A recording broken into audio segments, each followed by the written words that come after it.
I became very aware of what it's like not to have a home.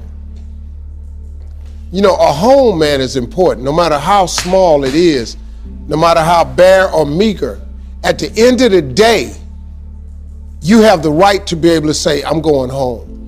And I don't care how funky of a day you had, man, if I could just get to my house, I don't care what it looked like. I don't care what the furniture looked like in there, but man, if I could just turn the key and shut the door and be in my house, that's just a moment of relief. I didn't have that. I wouldn't gotten me. Your car is not a home. There ain't no moving around. Once you get in the front seat, you're pretty much there.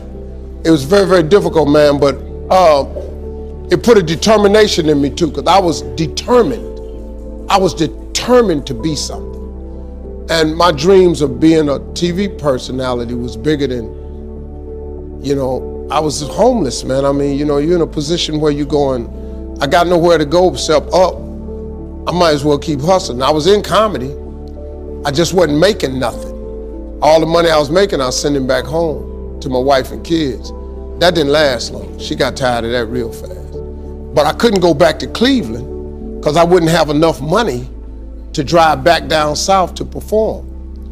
One time I drove to the house in Cleveland. I finally got enough money. I drove to the house in Cleveland and everybody was gone.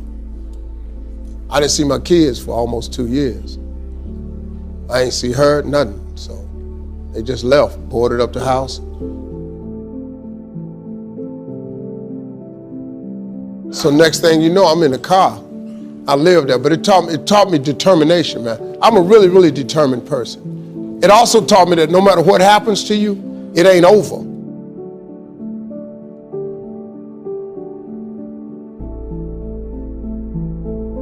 As long as God wakes you up, that means he ain't through with you yet. And if he wakes you up, you got a shot to correct it and get it right. And he kept waking me up. So I figured, okay, God wakes you up. That also means that he has something for you that you've yet to receive. So as long as he was waking me up, I figured what else? He can't take nothing else from me. I ain't got nowhere to stay, so I just kept asking. It drew me closer to it because I had nothing else. He had to take everything from me to get my undivided attention. So he did it. He took it, stripped me down. I needed to pay attention to him. I had to remember what my mama taught me as a Sunday school teacher. So he took everything from me. And I had nothing but him. So I just talked to him all the time. I got real strong in that car. You know, I learned a lot of stuff in that car. I think humility was a thing that I learned.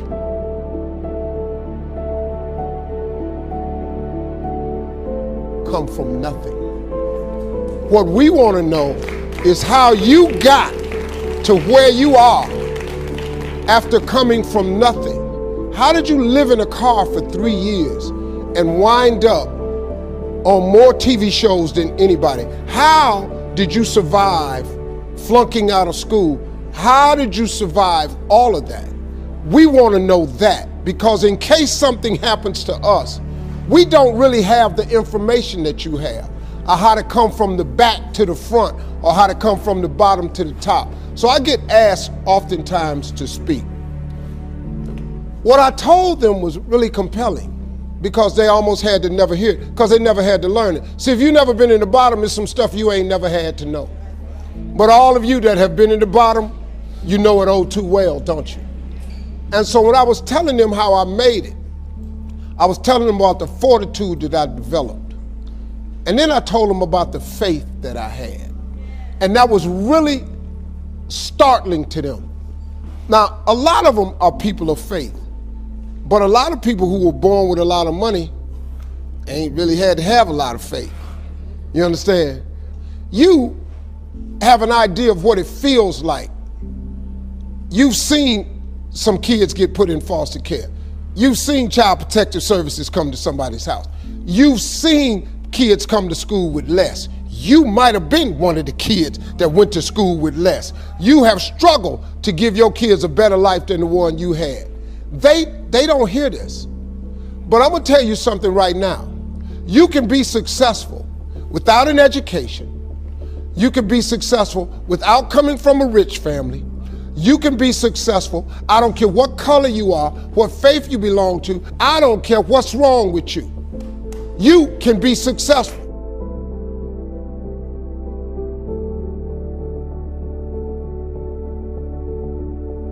You have got to tie your existence to your Creator. If you don't tie who you are to God, I got news for you. You're going to forever struggle. Now, this is what I'm telling you is something you can do today. You ain't got to go to school to get this one.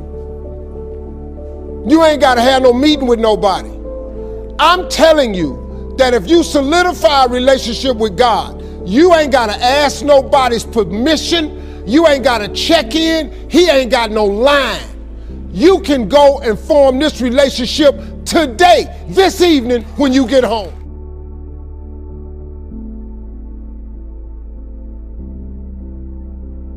You can shortcut this. I ain't got no education. I flunked out of school. I'm on my third marriage. I lost everything I ever owned twice. I had a severe stuttering problem growing up. I've been picked and teased my whole life.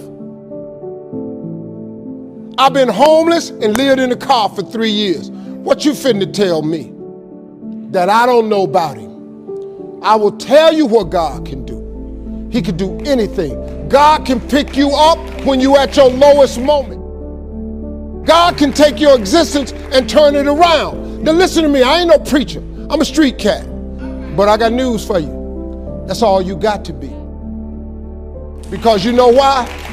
Because there's none perfect. No, not one. There are no perfect people.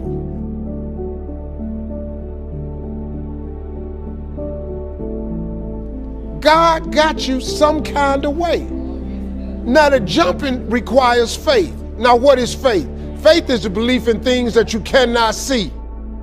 If you can see everything, that ain't faith. You got to believe in something you can't see. Look, man, when I started in comedy, I did not see this. I didn't see becoming the first African American to host a beauty pageant of any kind. I was the first black headliner to start black radio nights around the country. I done had a machete in my hand on a lot of stuff. I didn't see any of it. But I had this little piece of faith, though, that if I jumped, he would get me, because I was miserable in my life. I didn't like waking up. I ain't have no purpose. I ain't know what I was supposed to be doing. But when on October 8th, 1985, I walked in a comedy club for the first time, signed up for the following week. The following week, a girl took me down there. She said, "You got to go to a comedy club. You're the funniest person I've ever met." I never even heard of comedy clubs. I'm 27. I walked in a comedy club. I signed up for the following week. I'm gonna sit here and learn. I knew I was funny. I just didn't know what to do with it. They had 10 acts go up. 9 of them went up. I didn't laugh at one joke. I was just sitting there just, man, I wish that was me. Man, they should have said this. Every joke they told, I knew the punchline before they said it, and I wrote a better punchline in my mind, what they should have said. It got to guy number 10, they called his name, he wasn't there. So they kept clapping, and I ran up. Long story short, I won amateur night that night. I won $50. It was a 45-minute drive to my house with this girl named Gladys. I cried 45 minutes. She said, "What you crying for? It ain't but $50. I said, no, you don't even understand. I was born tonight. I now know what I'm supposed to do. I went to work the next day, October 9th, and quit my job. I had nothing. I just never gave up. I just kept believing that he was gonna put that air up under them sails for me one day. And finally he put that air up under that wind up under them sails. This ain't your life right here. This life you got right now, this ain't just it. You think this it? God ain't through with you. If God was through with you, he wouldn't wake you up no more. The moment God ain't got nothing else for you, you ain't gonna wake up no more. You lived your last day the day he got nothing. Once you done served your purpose and ran your route, you out.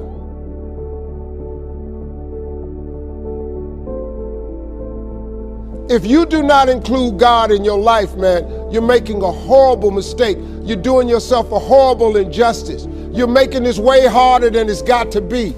God really does want to help you. He really does. But he requires that we have a relationship with him. All he wants is a relationship with you.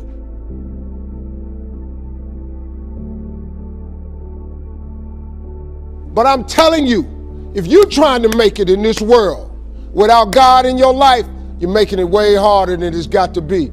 I'm telling you, man, I did it. I did it without him. It does not work. I flunked out of school. I had a severe stuttering problem. I couldn't talk outside my house. I'm on my third marriage. I lost everything I ever owned twice. I've been homeless and lived in a car for 3 years. You can't tell me nothing about what he can't do for you. Nothing. Let me tell you something, man. I've been bottomed out. I'm talking about flat bottomed out. Nothing. I was talking today with my oldest son. He said, man, Dad, every time I hear about something you went through, I just go, how did you make it? I just kept this faith, man. I just kept believing that God didn't bring me this far to leave me. I just kept hearing my mama as a Sunday school teacher saying little scriptures to me. It didn't dawn on me till I got older. I'm telling you, man, I didn't get a car in my name till I was 38 years old. I was 38 before I purchased my first car. 38. Come on, man. I lived in a car for 3 years. I had nothing. But I made a decision, man. I just started talking to God every day. I just started asking him for help, to hear me. If you call God and you ask him to hear you, he hears you.